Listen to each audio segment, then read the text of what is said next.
অসাধারণ রাস্তা এবং এই রাস্তায় গাড়ি চালাতে আমার তো দারুণ লাগে। শুধু ভয় একটাই, 1 লেন রাস্তা, সামনে দিয়ে অনেক মোটর বাইক, এই যে কুকুর, ছাগল এগুলো চলে আসে, এগুলো থেকে একটু সাবধানে থাকতে হবে। এর আগেও আমি বলেছি, একই কথা বারবার বলি, আরও বলেই যাব এই কথাগুলো যতদিন না লোকজন সাবধান হবে। কেন দেখো, কুকুর, বিড়াল, ছাগল এদেরকে তো আমি আটকাতে পারবো না, আমি নিজেকে কন্ট্রোল করতে পারবো।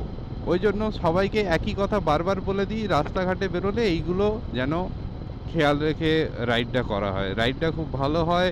রাইডে যদি ছোটোখাটো দুর্ঘটনা ঘটে না, পুরো রাইডটা নষ্ট হয়ে যায় এবং মনটা তখন খুবই ভারাক্রান্ত হয়ে যায় আর কি। খুবই খারাপ লাগে একটা রাইডে গিয়ে এরকম দুর্ঘটনা হয়ে গেলে। অ্যাকচুয়ালি হয় কি, নিজের দোষে অ্যাক্সিডেন্ট খুবই কম হয় বা দুর্ঘটনা খুবই কম হয়। এই জন্যই বারবার